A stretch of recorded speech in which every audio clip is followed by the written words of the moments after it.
태무친을 구하라. 때는 새벽녘. 희미한 달이 새벽 하늘에 걸려 있었다. 곽정은 초조해 견딜 수가 없었다. 대칸께서 상곤이 매복한 곳에 접어든다면 쫓아가도 소용이 없을 텐데. 곽정이 타고 있는 어린 적토마는 명마일 뿐 아니라 천성적으로 달리기를 좋아해 빨리 달릴수록 신바람이 나서 그 속도가 어찌나 빠른지 다리가 보이지 않을 정도였다. 곽정은 적토마가 지칠까봐 가끔씩 고삐를 늦춰 쉬게 했지만 녀석은 오히려 빨리 달리자며 울음소리와 함께 앞으로 돌진해 나가곤 했다. 또한 아무리 달려도 호흡이 거칠어지지 않았고 힘든 기색도 전혀 찾아볼 수 없었다. 이렇게 2시즌을 달려서야 곽정은 고비를 놓고 말에서 내려 휴식을 취했다. 그리고 다시 말에 올라한 시즌쯤 달리니 멀리 초원 위에 새 부대의 기마병이 빽빽이 서 있는 모습이 보였다. 어림잡아 세계의 천인대는 되어 보였다. 어린 적토마는 순식간에 대오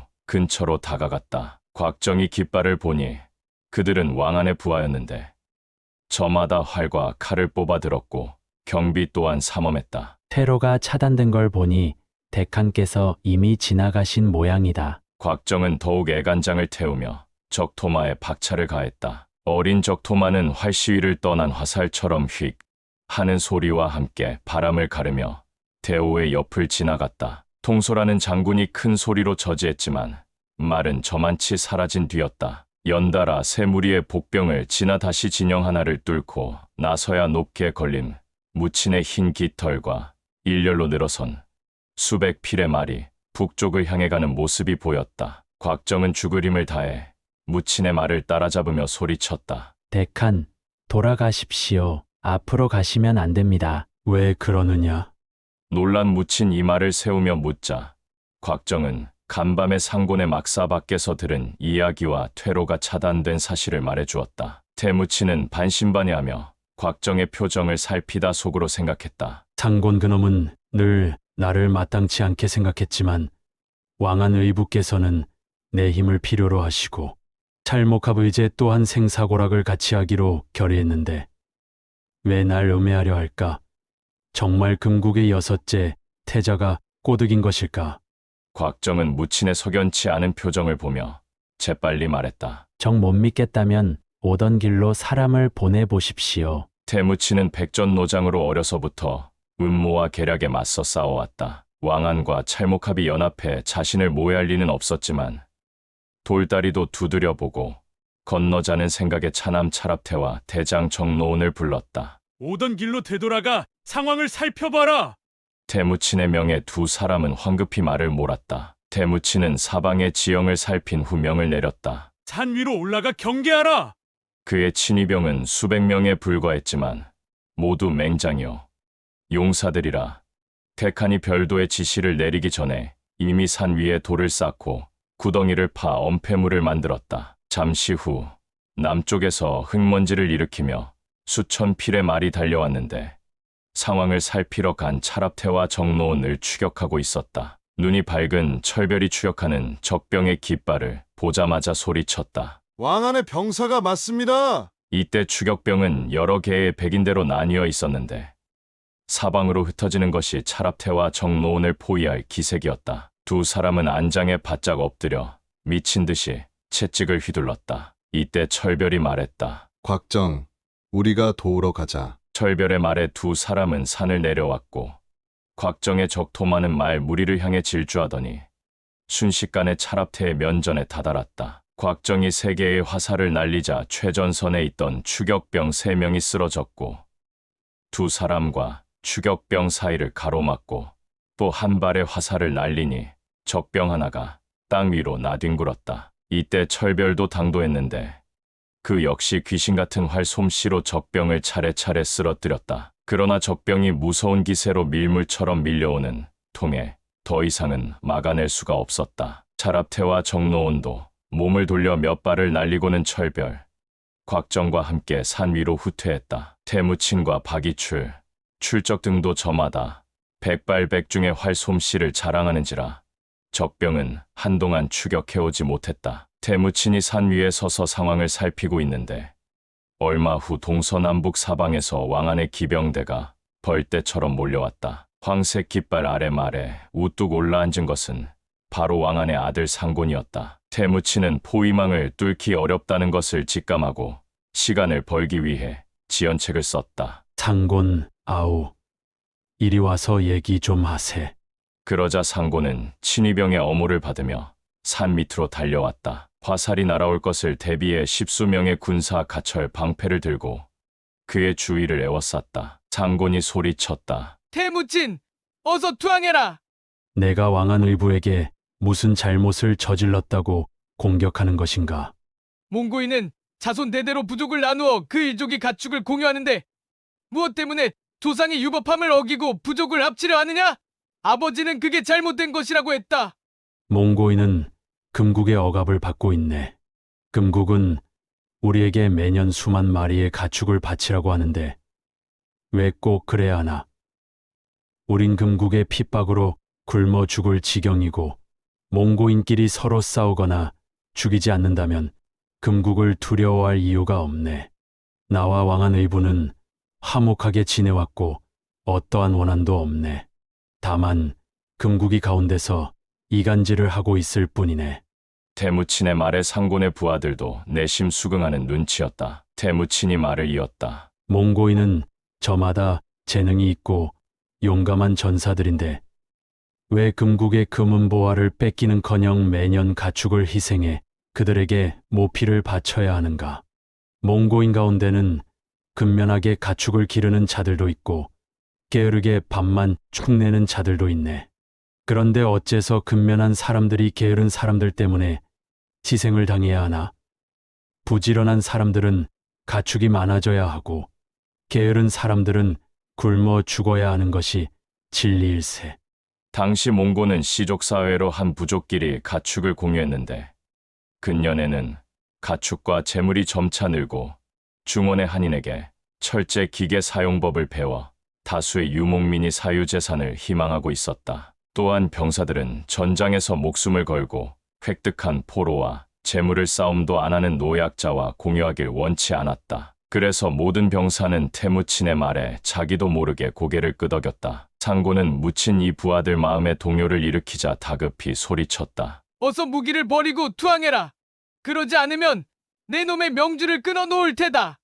이때 곽정은 형세의 다급함을 보면서 어쩔 줄 몰라 당황하고 있었다. 그런 와중에 갑자기 산 아래에서 철갑 위에 은내색 가죽 조끼를 입은 한 소년, 장군이 큰 칼을 들고 위풍당당하게 질주해 오는 모습이 보였다. 자세히 살펴보니 그는 바로 상곤의 아들 도사였다. 어린 시절 곽정과 탈해를 괴롭히고 표범을 풀어 탈해를 잡아먹게 하려던 악랄한 놈이었다. 곽정은 왕안, 상곤, 찰목합이 무엇 때문에 태무친을 모해하려는지 이해할 수가 없었다. 왕안과 태무친은 친부자처럼 지내온 사이니 필시 그 나쁜 도사놈이 금국 6째 태자의 말만 믿고 중간에서 거짓말을 한 게 분명했다. 도사를 잡아 거짓말한 것을 자백하게 한다면 왕안과 상곤 등도 진상을 알게 되어 태무친 대칸과 화해할지도 모를 일이었다. 그런 생각에 곽정은 적토 말을 탄 두 다리에 힘을 주어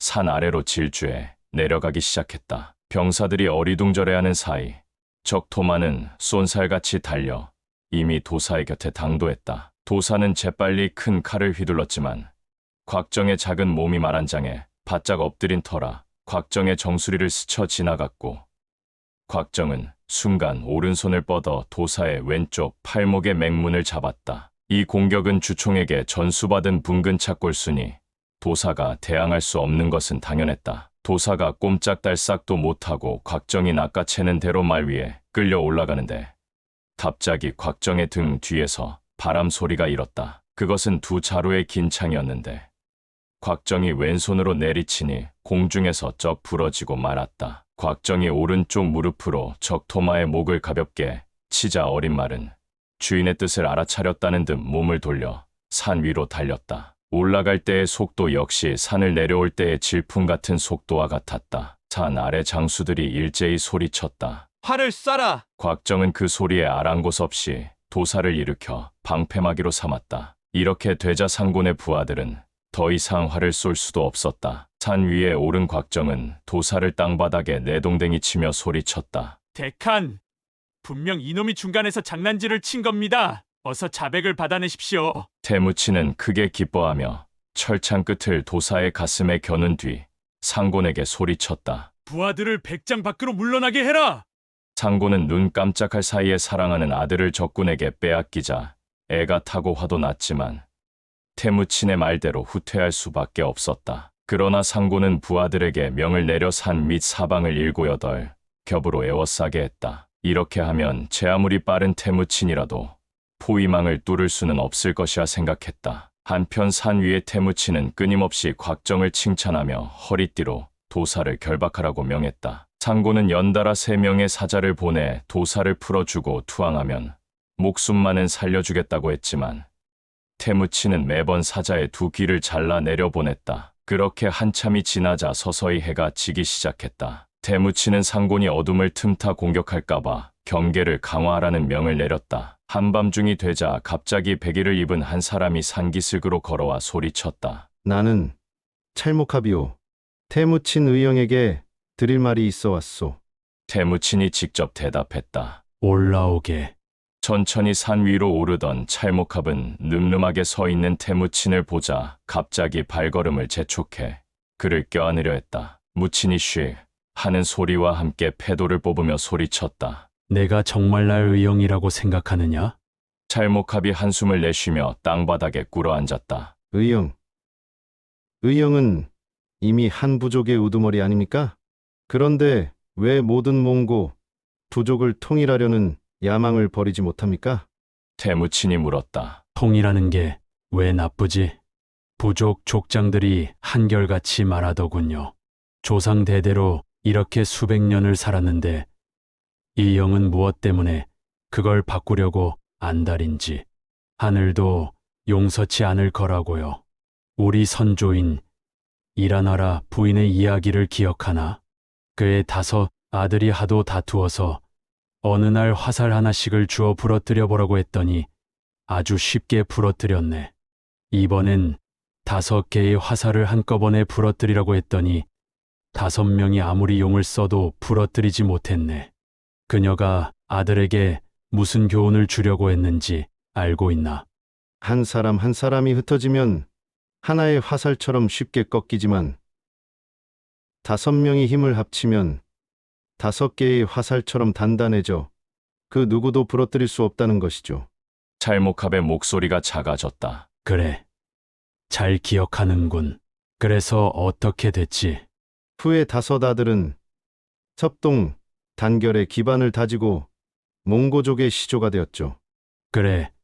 그런데 왜 우리 몽고인 같은 영웅오걸들이 협동 단결에 금국을 치지 못하고 죽자사자 부족들끼리만 싸우는 거지? 아니, 수많은 병사의 재물과 양식이 산처럼 쌓인 대금국을 어떻게 건드린단 말입니까? 뭐라고? 그럼 자네는 차라리 금국의 억압을 받으며 살겠단 말인가? 대금국은 우릴 억압하지 않았습니다.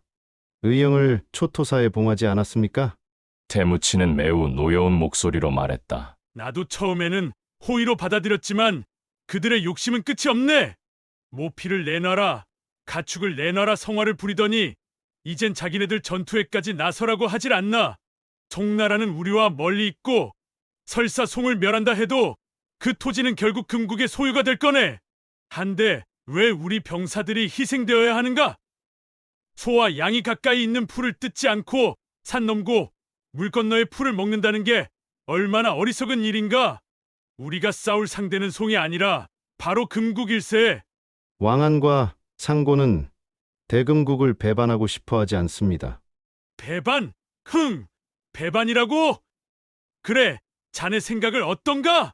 제가 상곤에게 노여워하지 말라고 당부했습니다. 장담하지만 도사만 풀어주면 형님을 무사히 보내드릴 겁니다. 난 상곤을 믿지 않네.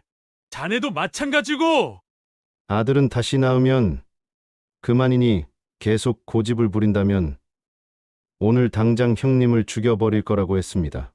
태무치는 상곤과 찰모캅의 사람됨을 잘 알고 있었다. 그들 손에 붙들리면 목숨을 건지기란 불가능하지만 왕안이 직접 군사를 이끌고 나선다면 투항한 다음에도 연명할 희망이 있었다. 그는 칼을 휘두르며 단호하게 소리쳤다. 죽을지언정 투항은 하지 않겠네. 전사한 태무치는 있어도 적에게 항복하는 태무치는 없어. 이 말에 찰목합이 자리에서 일어나며 말했다. 형님은 전투에서 뺏은 가축과 포로를 병사에게 나눠주며 부족의 공유물이 아닌 그들의 사유재산이라고 했습니다. 부족의 족장들은 그것이 조상의 규율을 어기는 잘못된 방법이라고 했어요. 태무친이 소리치듯 말했다. 하지만 젊은 전사들은 모두 기뻐했네. 족장들은 그들이 쟁취한 징계한 재물을 모든 사람에게 공평하게 나눠줄 방법이 없다는 이유로 혼자서 독차지했고, 목숨 걸고 싸운 병사들은 그것을 가장 큰 불만으로 여겼네. 우리가 믿고 의지하는 게 욕심 많고 멍청한 족장들인가? 아니면 용감하게 싸우는 병사들인가? 태무친 의영, 그렇게 족장들의 말을 무시하고 고집을 피우겠다면 나한테도 의리를 바라지 마세요.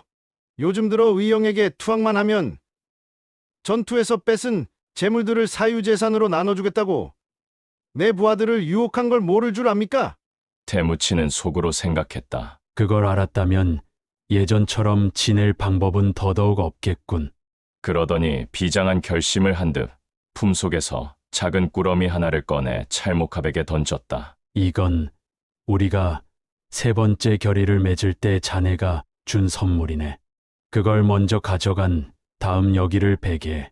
그러곤 손으로 자기 목을 베는 신용을 했다. 눈가가 젖은 태무친이 긴 한숨을 쉬며 다시 말했다. 그렇게 되면 죽이는 건 단지 적일 뿐 적어도 의형제는 아니잖나? 나도 영웅이고 자네도 영웅인데 이 넓은 몽고 초원은 두 명의 영웅을 품지 못하나 보군.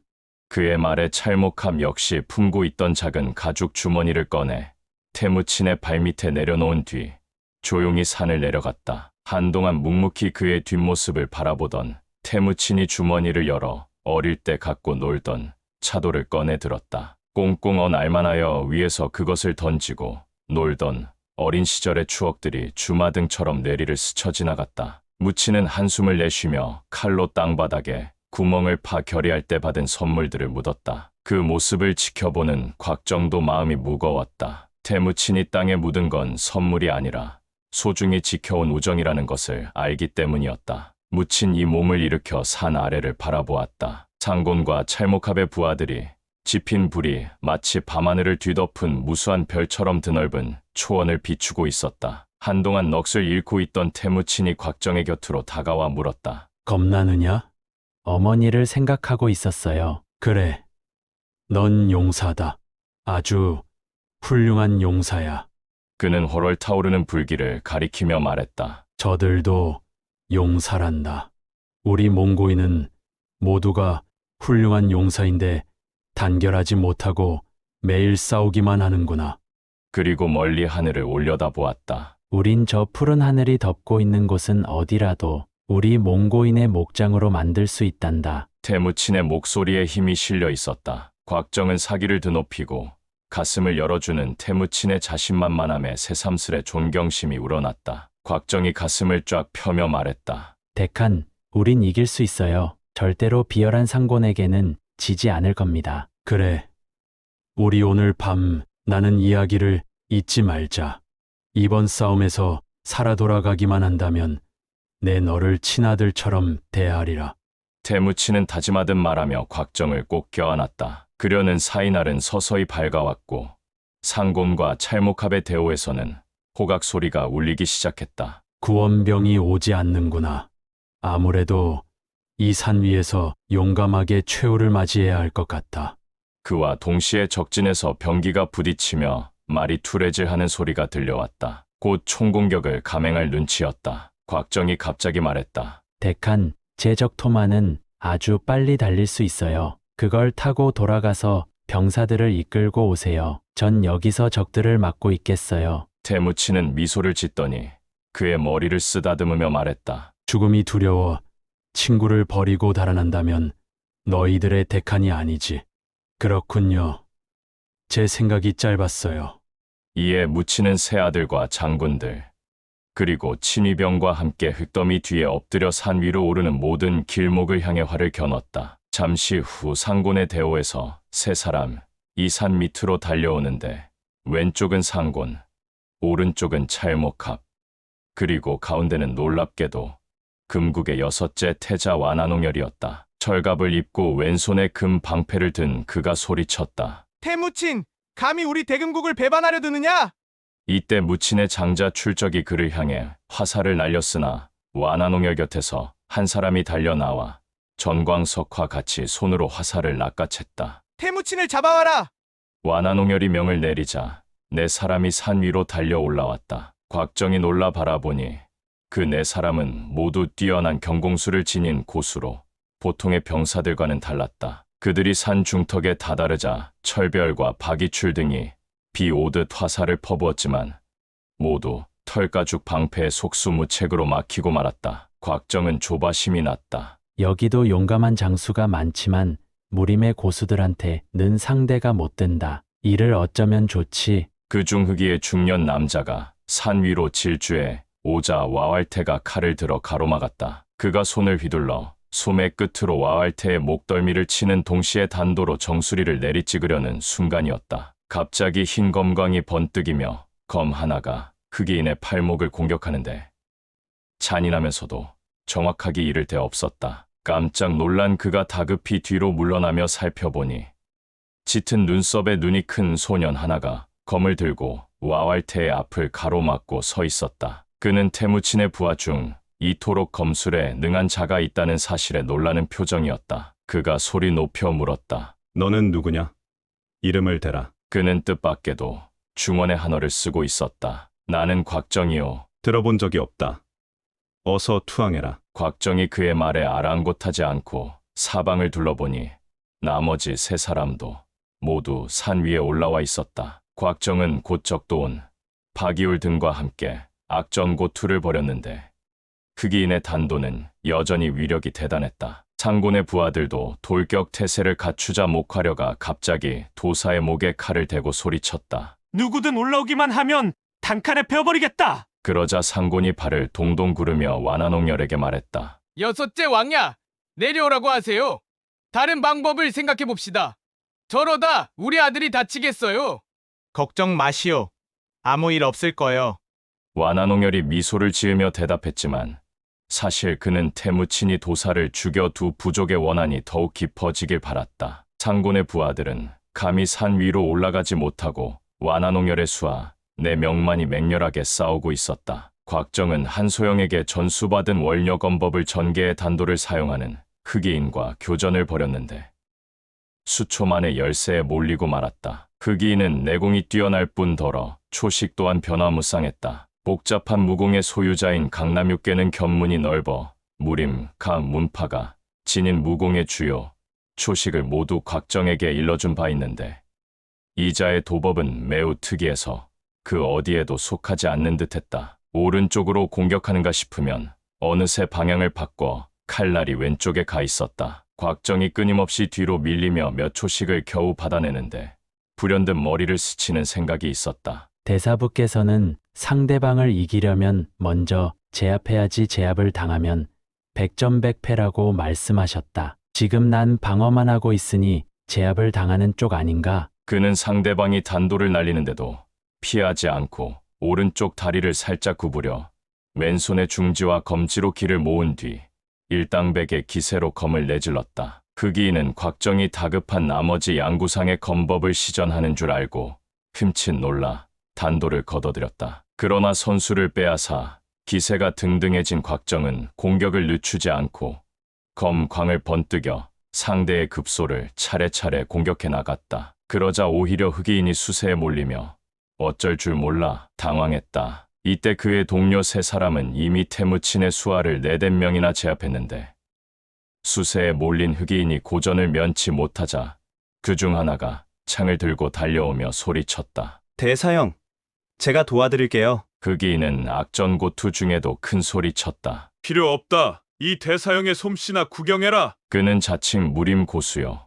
완한홍열의 특별 초빙으로 오늘 첫 선을 보이는 것이었다. 그런데 많은 사람이 지켜보는 가운데 어린아이 하나를 상대하지 못해 도움을 받는다면 체면에 큰 손상을 입을 게 뻔했다. 곽정은 그가 한눈을 파는 사이 왼쪽 무릎을 꿇고 팔꿈치를 굽혀 아래서 위로 공격하는 기봉등교 초식을 전개했다. 크기는 쉬익 하는 소리와 함께 검 끝이 치솟아 오자 황급히 뒷걸음질을 쳤지만 왼쪽 소매가 이미 곽정의 검에 찢기고 말았다. 그의 동료 중 창을 쓰는 자가 고소하다는 듯 헤헤거리며 말했다. 얘들아, 와서 대사형 솜씨 좀 구경해봐라. 잘난 체하던 대사형이 망신당하는 꼴을 보여주고 싶은 모양이었다. 이때 철별 등은 태무친의 주위를 엄호하고 있었다. 고수 4명 중 나머지 2명은 각각 철 채찍과 한 쌍의 도끼를 사용했는데 몽고 장군들이 긴 창을 움켜잡고 의연하게 윗사람을 지키는 모습을 보자 위압감을 느끼는지 함부로 공격하지 못했다. 둘째 사형이 부르는 소리에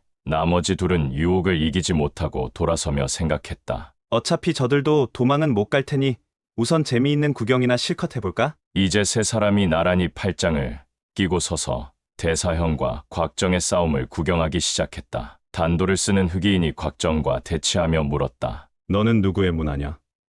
왜 여기서 죽으려고 하지? 곽정이 평소 사부들에게 배운 강호의 말투를 써가며 대답했다. 제자는 강남 칠협의 문화입니다. 4분의 대성존명을 가르쳐 주십시오. 그동안 혼자서는 많이 연습해봤지만 상대방에게 써먹은 것은 처음이라 존성대명함을 대성존명이라고 거꾸로 말해버리고 말았다. 단도를 쓰는 자는 3명의 사제에게 눈짓을 하더니 고개를 획 돌려 소리쳤다. 우리 이름을 말해봤자 너 같은 애송이는 알지도 못한다. 칼이나 받아라. 그렇게 말하며 그는 단도를 내리쳤다. 곽정의 공력은 그에 미치지 못했지만 한소영이 전수해 준 월력검법은 매우 정묘하고 신비해서 상대방도 그 빠른 공격력을 두려워하는 눈치였다. 이번에는 곽정이 탐해 참교 초식을 전개해 적의 하체를 공격했다. 그러나 상대방의 기세도 만만치 않아 눈 깜짝할 사이 30여 초식을 맞붙었다. 산 아래의 수만 병사와 산 위의 태무친,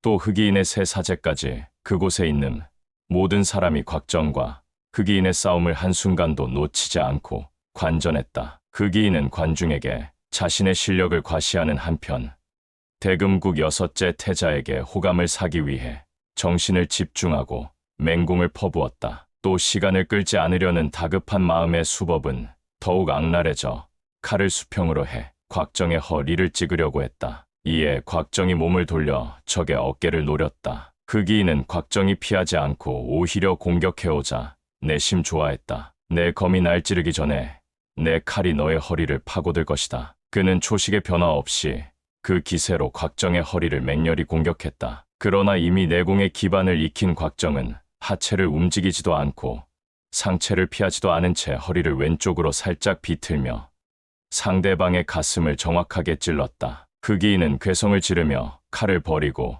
손바닥으로 곽정의 장검을 잡아 땅바닥에 떨어뜨렸다. 곽정의 검은 그의 가슴을 반 촌밖에 찌르지 못해 목숨이 위태로울 정도는 아니었지만 칼날의 베인 손바닥에서는 이미 선혈이 남자하게 흘러내렸다. 흑이인은 체면을 차릴 틈도 없이 놀라 달아나고 말았다. 곽정은 그의 목숨을 노리고 공격했는데 경험 부족으로 목적을 이루지 못하자 매우 애석해했다. 황급히 몸을 숙여 적이 버린 단도를 주우려는데 갑자기 뒤에서 바람 소리가 일었다. 철별이 소리쳤다.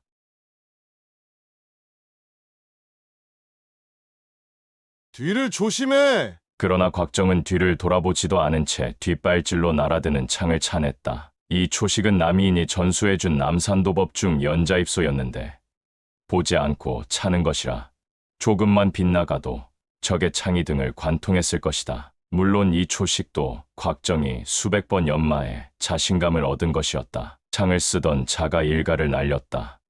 좋다! 그는 창 끝으로 곽정의 가슴을 노렸다. 곽정은 칼을 떨치며 오른발을 날려 상대방의 팔목을 걷어찼다. 그 자는 곽정이 검법에만 정통한 줄 알고 단도를 줍는 순간 재빨리 뒤를 노린 것이다. 그러나 곽정의 무예는 매우 다양해 이미 어떤 무기든 노련하게 사용할 수 있었다. 곽정의 발길질에 상대방은 두 손으로 창을 걷어들였으나 앞서 나간 곽정의 단도는 이미 창 막대기를 타고 날아와 그의 가슴을 겨눴다. 그 자는 20여 년이나 창을 연마했고 사부 역시 무림에서 명성을 날리는 인물이었다. 일시에 반격을 가하며 수십 차례 창을 휘두르니 둘은 난영난제의 형국으로 접어들었다. 우열을 가리기 힘든 싸움이 계속되고 적의 창이 자신을 맹공격하며 빠르게 날아오자 곽정은 남산도법을 전개했다. 그러나 상대방의 공격은 더욱 치열해져 곽정의 단도도 형체가 보이지 않을 만큼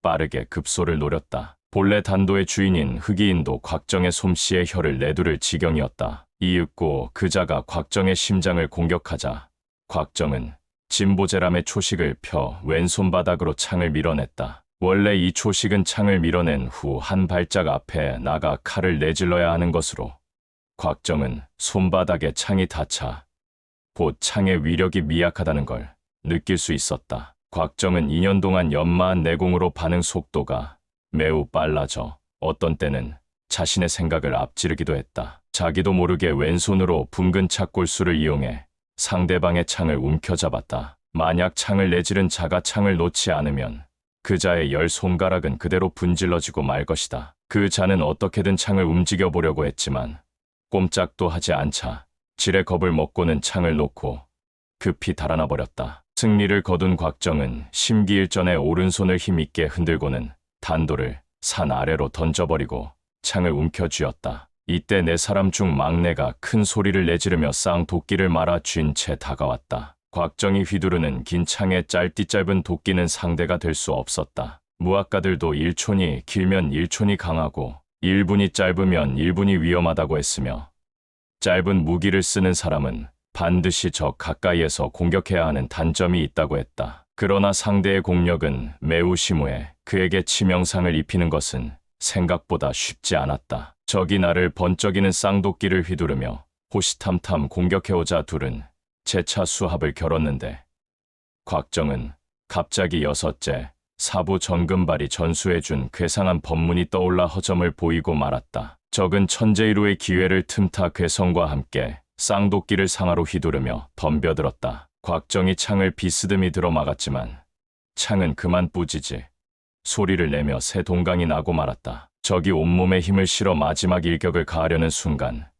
그는 복부에 극심한 통증을 느꼈다. 그러나 아픔을 느낄 새도 없이 곽정의 발길질에 몸이 날아가 버리고 자기가 휘두른 도끼에 자기가 얻어맞을 상황이 전개되고 말았다. 이때 흑인 중 셋째 사형이 급히 나아가 철채찍으로 그의 도끼를 휘감자탕 하는 소리와 함께 불꽃이 일더니 도끼가 땅에 떨어졌다. 어쨌든 막내는 목숨은 건졌지만 너무 놀란 나머지 얼굴이 새하얗게 질리고 말았다. 그는 조금 덤벙거리는 성격이었는데 한참이 지나서야 자신이 진 것을 알고 발을 동동 구르며 씩씩거렸다. 그가 다시 쌍도끼를 움켜쥐고 공격해왔지만 곽정은 무기가 없었다. 맨손으로 적과 맞서고 있는데 셋째 흑이인이 철채찍을 휘두르며 협공해오기 시작했다. 이때 갑자기 산 아래 몽고 군사들의 야유와 욕설이 천지를 진동시켰다. 몽고인은 천성이 순수의 영웅호거를 존중하는데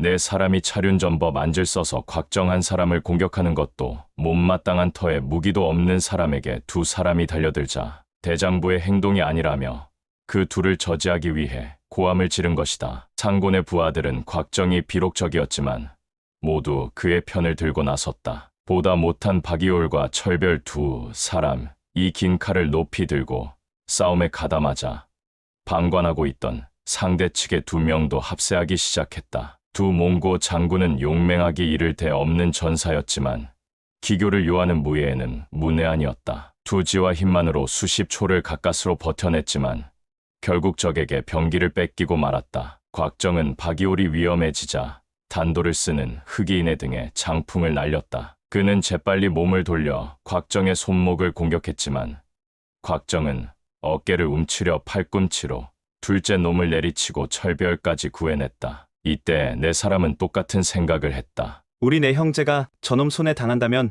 무슨 낯으로 강호에 나갈 것이며 어찌 6째 태자의 밥을 얻어먹겠는가? 그들이 우선 곽정을 죽이기로 결심한 듯 그를 에워싼 채 총공격을 감행하자 산 아래 몽고 병사의 야유와 욕설은 더욱 커지기 시작했다. 무기가 없는 곽정은 4명의 고수가 한꺼번에 공격해오자 반격할 생각을 못하고 경공수를 전개해 4명의 무기를 요리조리 피해 다녔다. 이때 박이올이 손에 들고 있던 장도를 높이 들고 소리쳤다. 이 칼을 받아라! 그는 장도를 곽정에게 던져주었다. 곽정이 몸을 날려받으려는데 셋째가 휘두른 철채찍에 그만 장도가 날아가 버리고 말았다. 그러자 쌍도끼를 휘두르는 자가 좀 전에 수치를 씻겠다는 듯 앞뒤 잴 것 없이 허겁지겁 공격해왔다. 곽정이 피하려고 몸을 솟구치는 순간 머리 위로 단도가 날아왔다. 몸을 돌려 재빨리 공격을 피한 곽정이 왼쪽 다리로 도끼를 쓰는 막내의 머리통을 날리려는 찰나 철채찍에 오른쪽 널쩍 다리를 맞고 말았다. 통증이 뼛속 깊이 파고들었다. 다행히 뼈는 부러지지 않았지만 그 자리에 쓰러질 만큼 심하게 비틀거리자 막내가 재빨리 도끼를 버리고 그의 두 다리를 끌어안은 채 놓지 않았다. 이윽고 곽정이 땅바닥에 쓰러지자 눈앞에 흰빛이 번뜩이며 단도와 채찍이 동시에 날아왔다. 이젠 죽었구나 싶어 두 눈을 질끈 감자 갑자기 어머니와 7 사부님, 마옥 도장, 의제 탈회 그리고 하쟁의 그림자가 번개처럼 머릿속을 스쳐 지나갔다. 순간 기운을 얻은 곽정이 자기도 모르게 도끼를 쓰는 막내의 멱살을 움켜쥔 뒤 있는 힘을 다해 들어 올려 자신의 몸을 막았다. 그러자 나머지 3명도 흠칫 놀라며 무기를 걷어들였다. 곽정은 적이 꼼짝 못하도록 왼손으로 맹문을 누르는 동시에 오른손으로 목을 눌러 적의 몸 밑으로 숨어 들어갔다. 3사람은 살짝 드러난 곽정의 어깨를 힘껏 차보았지만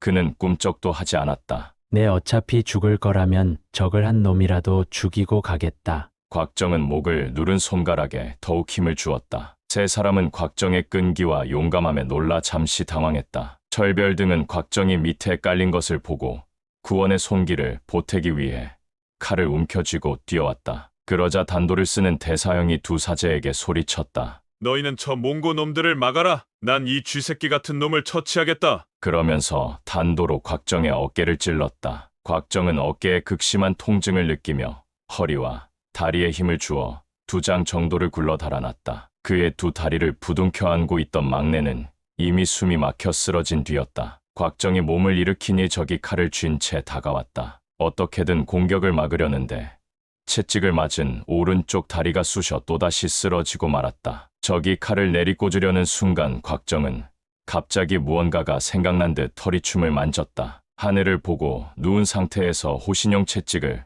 꺼내 곳곳에 급소를 물 셀 틈 없이 막아주는 금용 편법을 전개하기 시작한 것이다. 마왕신 한보군은 땅딸보로 적의 하체를 공격하는 방법을 전문으로 연구했는데 곽정이 누워서 싸우게 됐으니 이보다 더 적절한 게 없었다. 곽정이 익숙한 솜씨로 다리만을 공격하자 상대방은 비명을 지르며 욕을 해대기 시작했다. 그러나 역시 치명상을 입히긴 어려웠다. 20여 초씩을 겨루자 쓰러졌던 막내가 서서히 정신을 차렸고 다른 2 사람도 몽고 장수들을 제압한 뒤 협공에 가담했다. 곽정이 다시 불리한 형세에 놓였을 때 갑자기 산 아래 몽고군의 대오가 헝클어지더니 6 사람이 여기저기서 산으로 올라오기 시작했다. 창곤과 찰목합의 부하들은 완한홍열이 또 무사를 보내 곽정을 공격하게 하는 줄 알고 저마다 큰 소리로 욕을 해댔다. 산 위에 있던 사람들이 활시위를 당겨 막으려는데 역시 눈 밝은 철별이 곽정의 사부 강남육계가 온 것을 맨 먼저 알아차리고 소리쳤다. 정이야!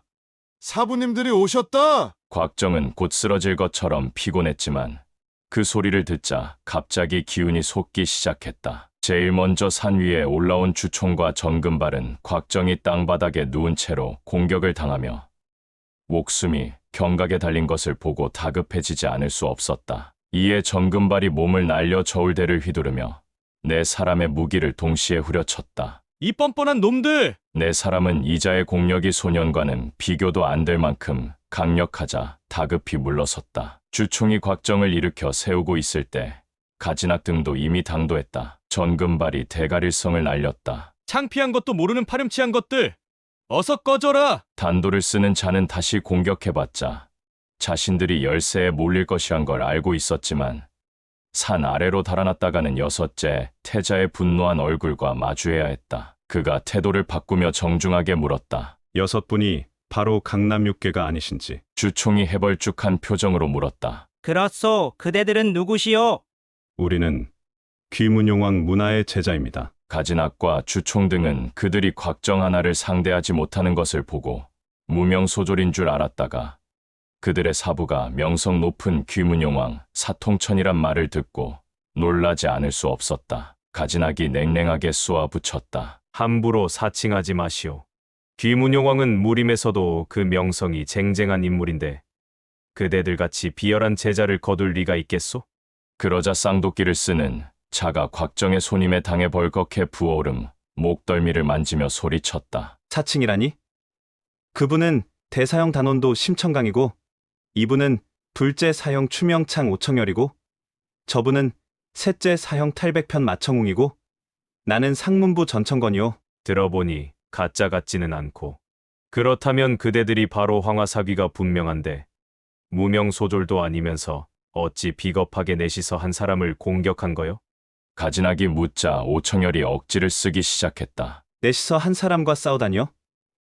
여기 있는 몽고인이 죄다 그의 편을 들었으니 우리 넷은 그들 수백 명과 싸운 겁니다. 전청건이 아무것도 모르고 마청웅에게 속삭였다. 셋째 사형, 저 장님은 대체 누군데 건방지게 말이 많죠? 그러나 귀 밝은 가진학이 이 말을 놓칠 리 없었다. 끄는 대로 하며 쇠지팡이를 의지해 전청건 쪽으로 몸을 날리더니 왼손으로 그의 등을 움켜잡고는 산 아래로 가볍게 던져버렸다. 놀란 삼귀가 일시에 반격하려 나서자 가진학이 바람처럼 몸을 날려 세 사람을 차례차례 던져버렸다. 그 몸놀림이 어찌나 빠른지 옆에 사람들은 자세히 보지도 못했는데 세 명은 이미 산 아래에서 나뒹굴고 있었다. 몽고 병사들은 누구랄 것도 없이 일제히 환호성을 질렀고 흙먼지를 뒤집어 쓴 황하사기는 온몸이 시큰거리는데도 창피함을 무릅쓰고 기어오르느라 발버둥을 쳤다. 바로 그때 멀리서 갑자기 흙먼지를 날리며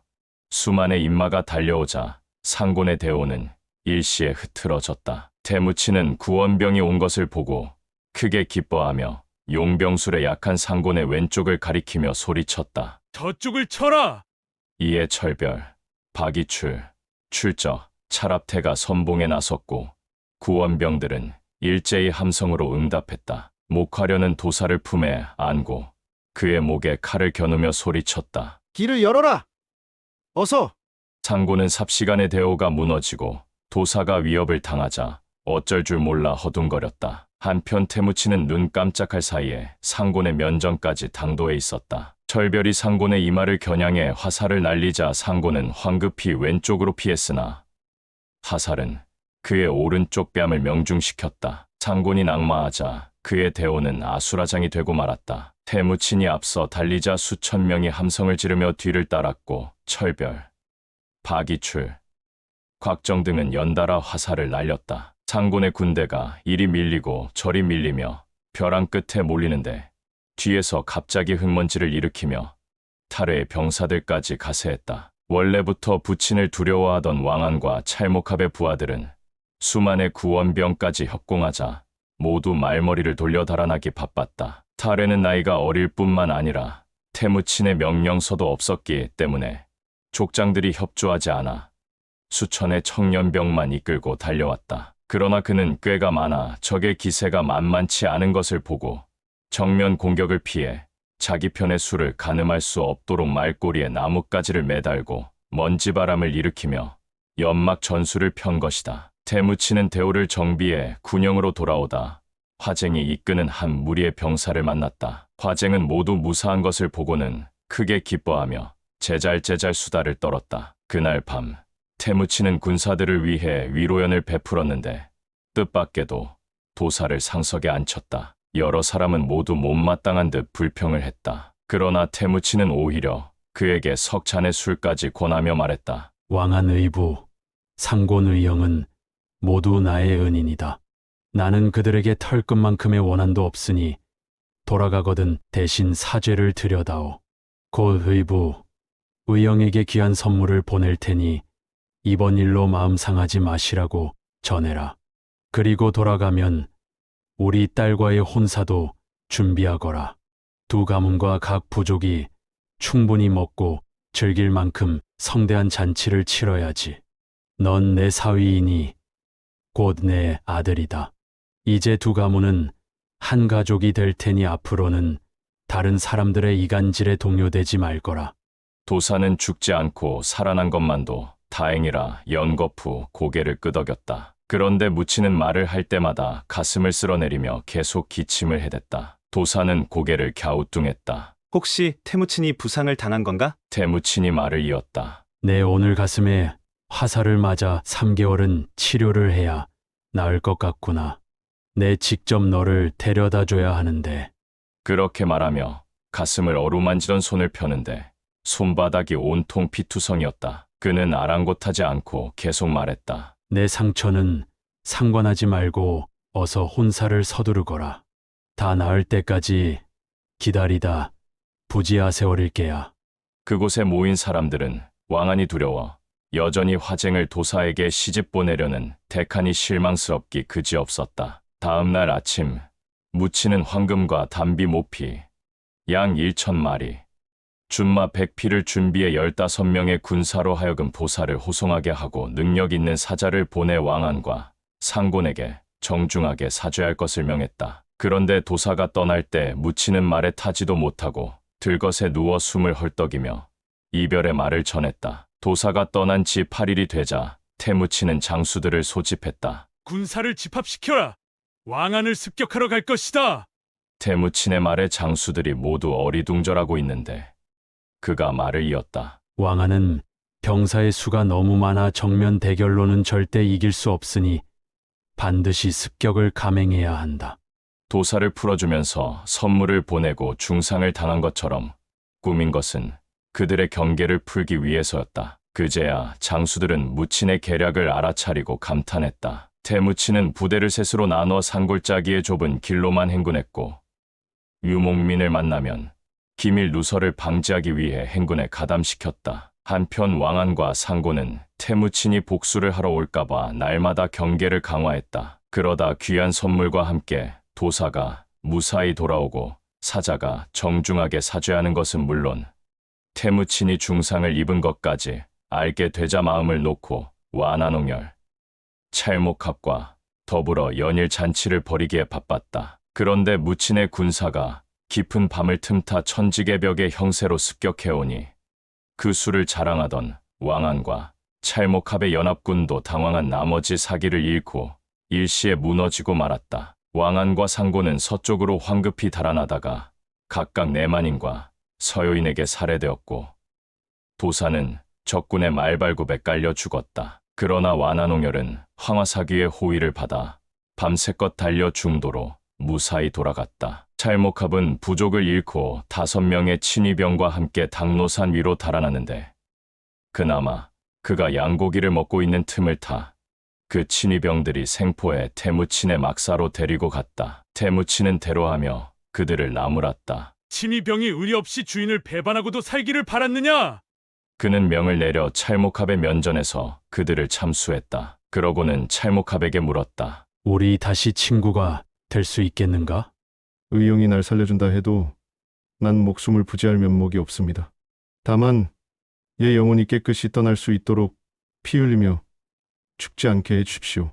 찰목합이 말하며 눈물을 흘렸다. 태무치는 한동안 침묵하더니 이윽고 입을 열었다. 그래, 자네 소원대로 우리가 어릴 적 함께 놀던 알라나에 수장시켜주겠네.